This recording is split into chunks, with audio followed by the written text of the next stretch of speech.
The hardest part of speaking your truth in your relationship isn't really about finding the right words. It's about keeping your heart open while you say them.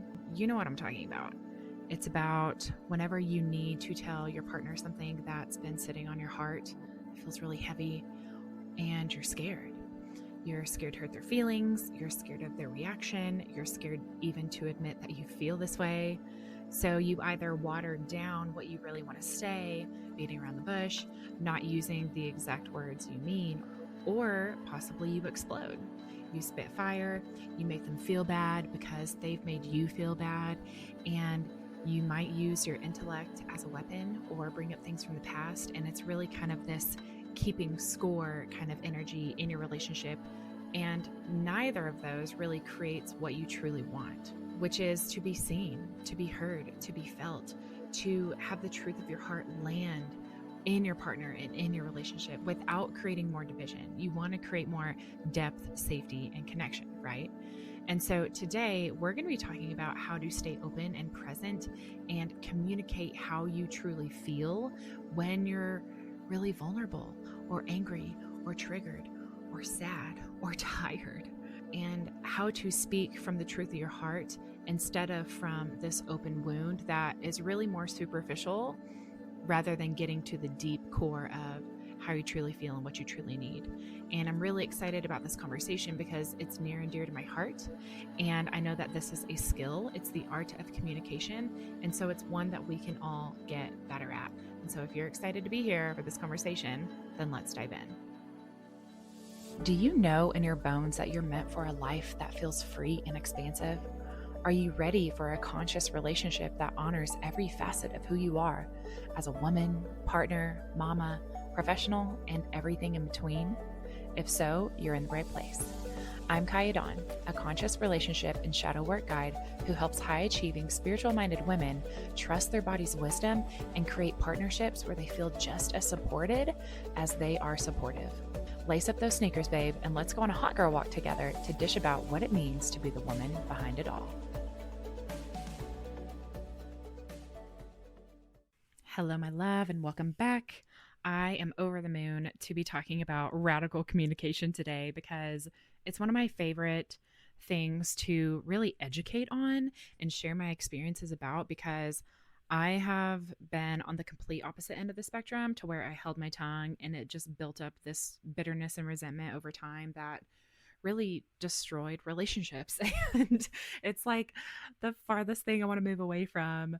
And so bringing this to light and just sharing what I have learned with other women is everything that I'm about. And so I hope you're here for it. Obviously you are, or you wouldn't still be here. But a quick note before we go any deeper is if you are learning to speak from your heart and speak your truth and you want support in staying in your body while you do it, I have a free guide that's going to support you to do just that. It's the Body Wisdom Guide. And inside you're going to get the body map where it shows you where fear lives inside your body versus where knowing lives. So you can tell if you're speaking from love or from this open wound. And this is an awareness practice, so no judgment in any of this, which is why I wanted to create this guide to help you be more objective about this practice, because it is just that. It is a practice. It is a skill. You're getting your reps in. So I really wanted to be able to support you with doing this with a follow along guided activation. And so that is for you in the show notes in the Body Wisdom Guide. So click the link down there and you can download that. All right. So let me tell you about a conversation that I had with my fiance, Christian, not too long ago that could have gone really, really wrong, but it didn't, because I finally knew how to keep my heart open while speaking a hard truth. And what had happened was this is like so minuscule, you guys, but I think a lot of you are really going to resonate with this. So I had washed our bedding and I was at home that morning. I pulled the sheets, I got them washed, and then I flipped them into the dryer. And then I left to go for a busy day with clients and stuff with my daughter and who knows what all. And I got back home later, and I know that my fiance had been here working from home. I believe he did go into the office that morning, and then he came home in the afternoon, and then he was still home for X amount of hours before I got here. And then we had to do dinner and all of this other stuff. And so we were sitting down to eat dinner, and I don't know, AZ had probably ran off to go play with her friends at this point, and it was just he and I at the kitchen table. And I had been running around all day. I was tired. I cooked dinner, and here we are. And so I was like, hey, did you happen to make the bed today? Because I knew that at some point he had come in the bedroom and saw that the sheets weren't on the bed. And he looked at me and he was like, no, that's a girl job. And I was like, oh, okay. And let me pause real quick. We have a running joke in our house about girl jobs and boy jobs, right? Like him checking my oil and like doing stuff on my car, that's a boy job. Me apparently washing the sheets and laundering the bed and making the bed is a girl job. And so it's kind of that kind of situation, and we make a lot of lightness out of it. But today, on this day, I just was not having it. And I was like, oh, motherfucker, listen up.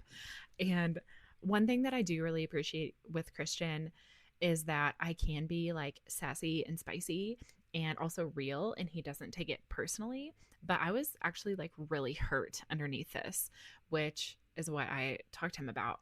And the old version of me in my previous 13-year relationship would have done this differently. I would have swallowed it. I would have said, it's fine. I would have made his comfort more important than my truth. I would have justified his behavior. I would have just let it roll off my back, kind of. And really, what I would do is I would go talk about him behind his back to my mom or my friends or my therapist. And I would let this resentment and bitterness build toward him. But really, it was bitterness and resentment built towards myself because I was abandoning myself to keep the peace in our relationship. And so, really, I spent 13 years ping ponging between holding my tongue instead of truly saying what I wanted to say. And I swore I would never spend my relationship with Christian doing that. And so, with Christian, I decided to share my truth, even if it's scary. And I made that commitment to myself, like before I even got with Christian. But it came through in this sheets situation with him. And so this is what I did when this came up. I checked in with my nervous system, and I was like sitting with him at the table, and I was trying to make light of it. But at the same time, I noticed that my chest was tight, that my shoulders were up, that my jaw was a little clenched, that I was activated. And I knew that if I tried to have that conversation right now from that state, that it wasn't going to land well. And my words might be true, but my energy would be a little contracted or maybe like reactive and angry and extroverted and like, rah. And he would contract too. Like he would feel it was an attack. And so instead I paused and I said, I need to talk to you about something, but I'm activated right now. Can we take 10 minutes to regulate and come back to this? And he said yes. And so I went into our bedroom and I put my hand on my heart and I put my feet on the floor and I took a few deep breaths and I asked myself, what do I actually want from this conversation? Not what do I want to be right about? What do I want him to admit? None of that. It wasn't about him. It was about what do I want to create between us?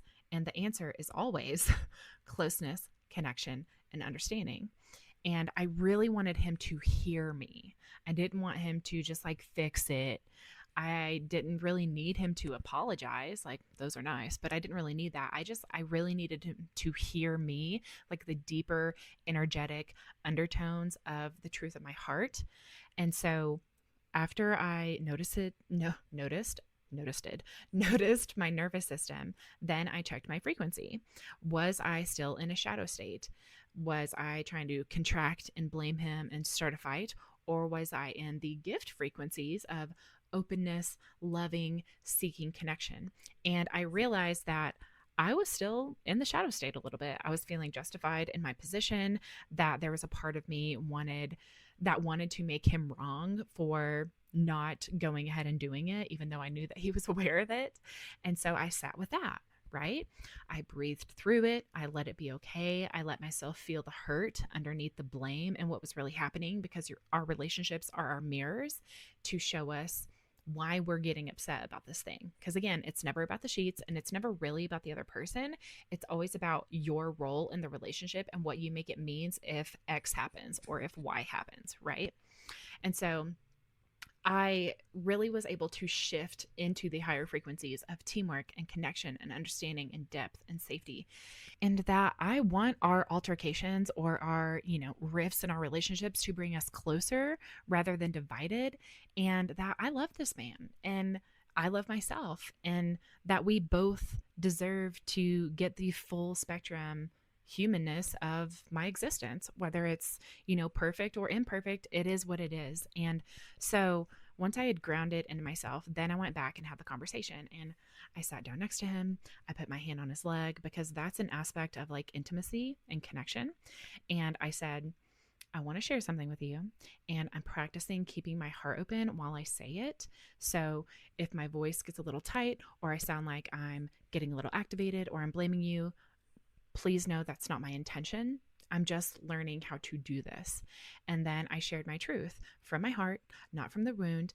And I said, whenever I have a super busy day and I'm going all day, and I know that you're home partially throughout the day, and I come home and this part of this task isn't complete whenever I know that you've seen it. I know that you didn't do anything wrong, and I'm just sharing from my experience, but it makes me feel a little sad and unseen and disrespected, and that I'm the only one responsible for carrying the mental and, even physical or mental labor of our relationship, of our home. And that feels really heavy to me, and it feels really imbalanced. And I've experienced it before, and I saw it growing up. And so it's a really tender spot for me, because I really want our relationship to feel really equal and reciprocal and aware, like paying attention to the household stuff, especially whenever I have a super busy day, because I have a tendency to become bitter and resentful. And I do my best to manage that on my end, because I know it's coming from inside of me.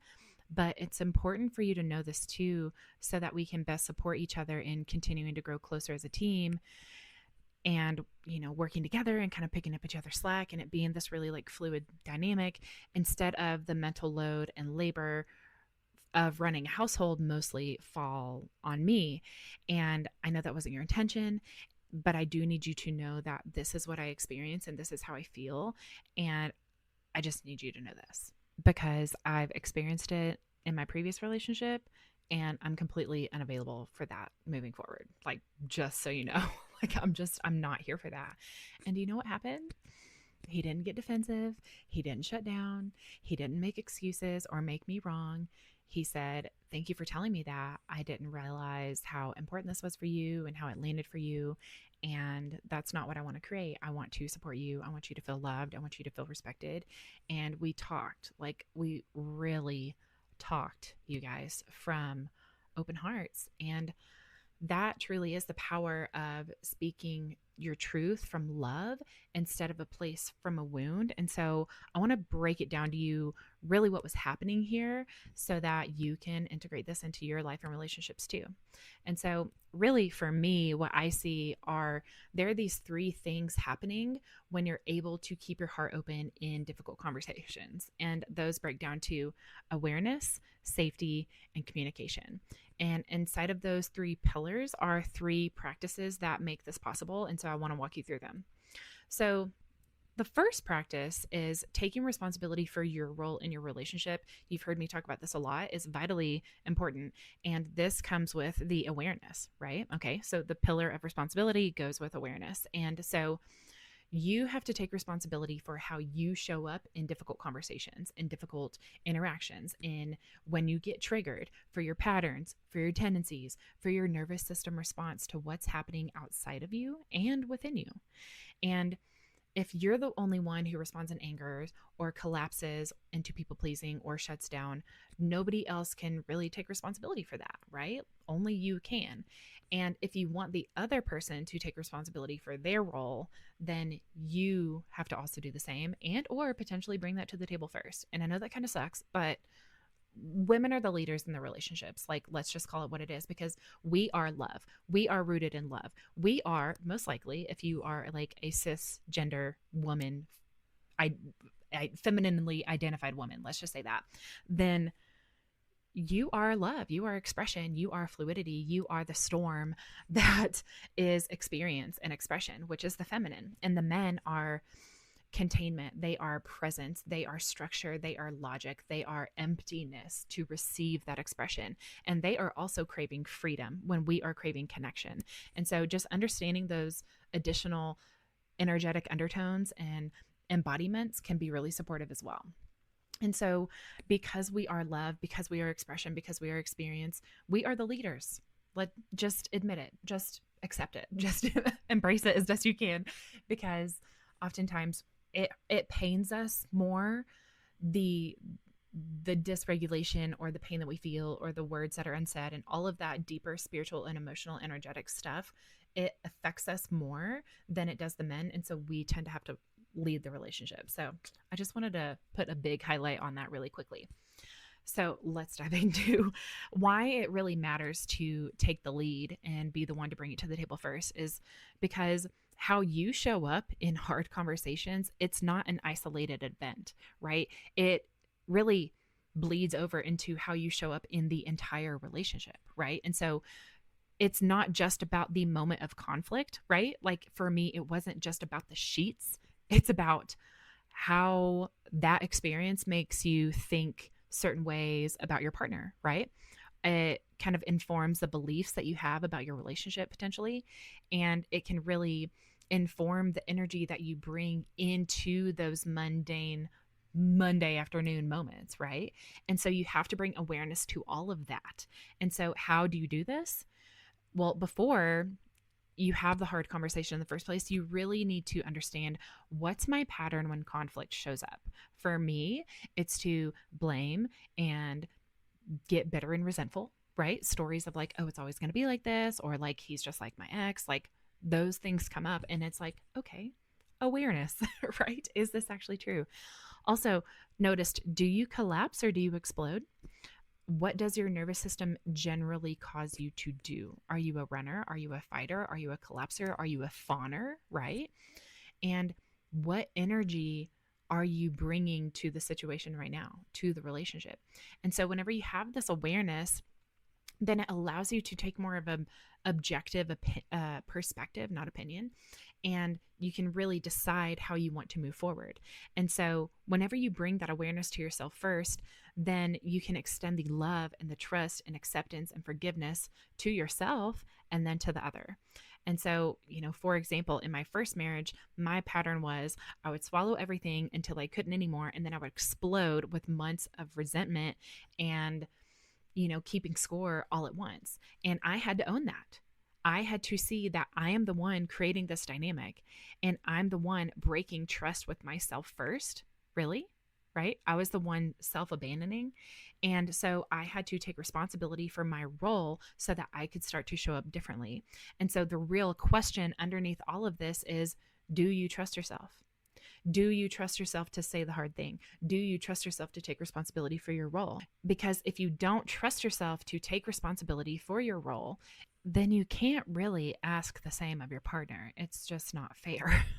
And so this brings us perfectly into the second practice, which is really to align with your values. I am a huge advocate for values work, because when you get clear on your values of how do you want to be spoken to, how do you want to speak to your partner, how do you want to engage in vulnerable conversations, how do you want to show up in your relationship, what does that mean about the type of person that you are, all of this comes back to your values. Who do you want to be as a person? How do you want to treat others? How do you want to be treated? Again, your values make decisions for you, and they make it easier for you to just do the hard thing instead of sitting on it for months or years like I have previously. And So when you're sitting with something that you're scared to say, come back to your values. For me, my values are radical honesty and responsibility, self expression, adventure. I'm just going to throw that one in there because it's true. And also devotion to love. And so whenever I'm scared to ask Christian something or tell him something, I ask myself, am I being honest if I stay silent? Am I taking responsibility for my experience if I don't speak up? Am I devoted to love if I let fear keep me small? Truly.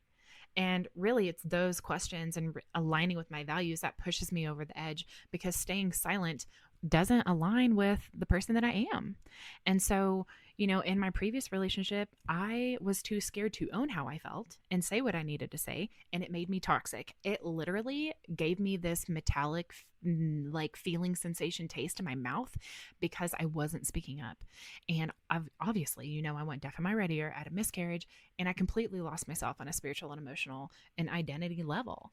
And it was because I wasn't aligned with my values. Like, truly, I did not know what my values were. I'd never done values work before. And so I was stuck in fear, and I couldn't let it be okay that I felt the way that I felt. And until I actually did my values work and I aligned with those, that's whenever I stopped compromising myself. And the same is true for you. And so stop staying in situations or relationships that require you to shrink and go against your values. And when you align with your values, I promise you, it gives you this internal fortitude and vigor and empowerment, right? Like you're emboldened to do the hard thing and to really take responsibility and lead your relationship as the powerful woman that you are, that your partner will then respect back, because he will feel that conviction in who you are and how you're embodying yourself. And if not, then that's a whole nother conversation instead of evidence for you. But that's the practice. And so really, whenever you align with your values, you can also step more into this conscious communication aspect of the awareness, communication, and safety that I mentioned before. And so let's go into this last practice and pillar of cultivating safety and really having the conversation, right? So, when you've taken responsibility for your role and you're aligned with your values, then you can cultivate safety within yourself and have that hard conversation. And just really, this is basic relationship physics of neither of you really feel safe when a conflict arises, right? Like something happened and you both get triggered. That's okay.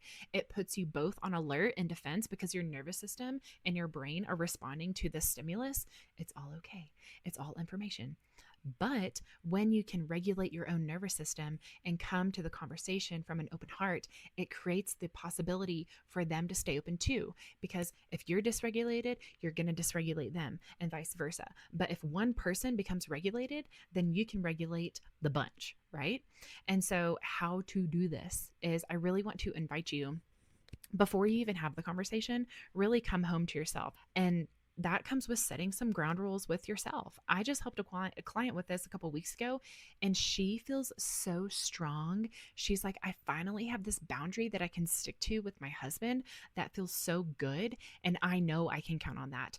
And I know he will respond to it, which is amazing, because her husband tends to explode and gaslight her. But because she set these ground rules, that's not happening anymore, thankfully. Oh my gosh, such a huge win.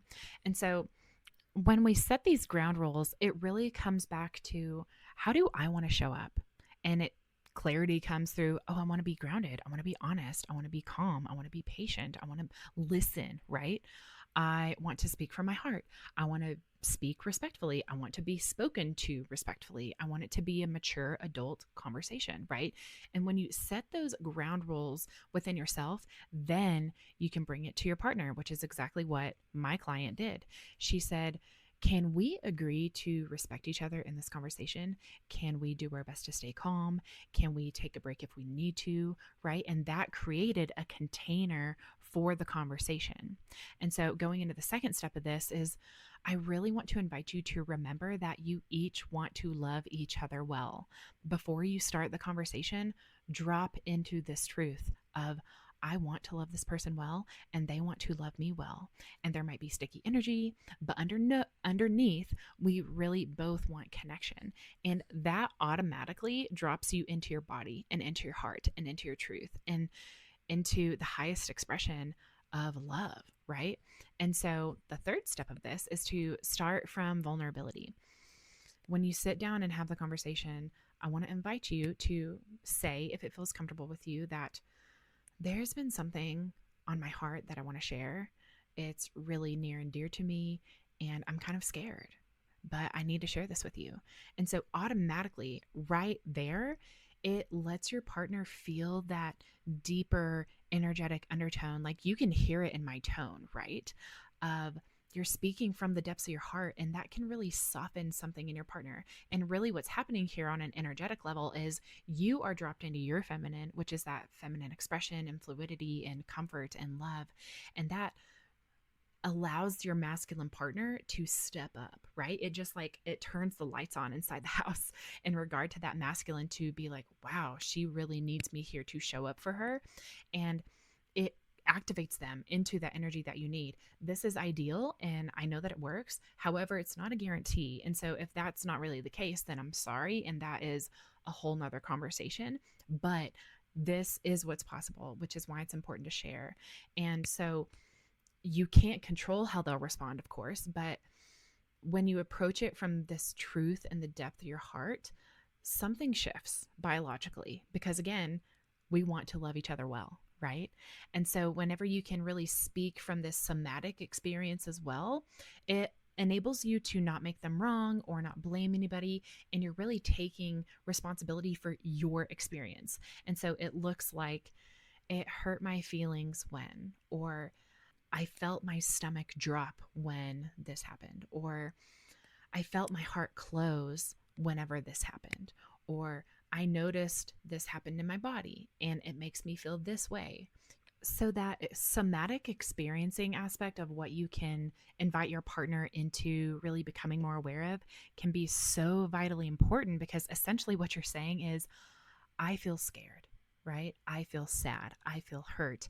And that just, it really does something to your partner. I mean, think about it. Whenever your kiddo comes to you and they're like, it made me sad, or, I'm hurt, and you're like, oh, baby, right? It activates those deeper energetic and spiritual undertones within us, instead of, you know, but you did this, or blaming and really like turning it around on them, projecting that blame and that hurt in this extroverted, angry way, when underneath anger is really sadness and feeling scared, right? And so that's the shift that's possible whenever you can be really open and vulnerable and honest. It's really a beautiful reflection for the other person to witness, and you're allowing yourself to be seen. You're revealing yourself on the deepest levels, and it invites them to do the same. It's so beautiful.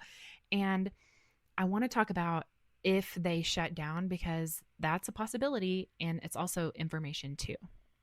So, unfortunately, we cannot control how our partner responds or reacts. And if they deflect, if they go offline while you're trying to stay online, that is also information. And it'll really be up to you to decide how you want to move forward from there.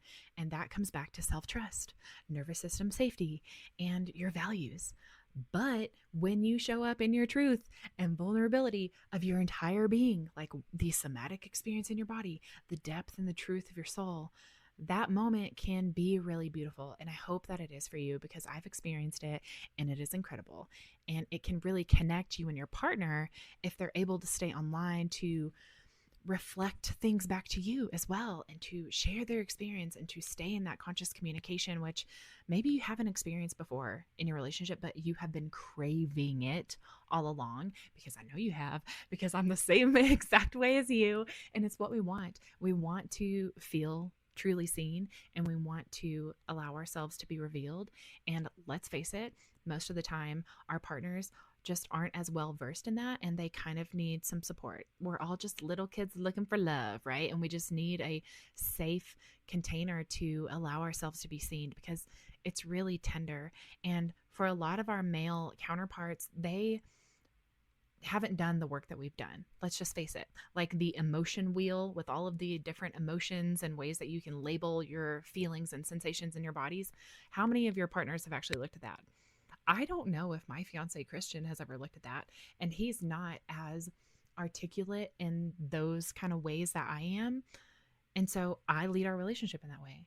And I have absolutely opened him up to the deeper, subtler energetics of life and relationships and dynamics. I mean, we were talking about it this last weekend in the backcountry. I went on a 5-day backpacking trip with him. He was out for 12 days.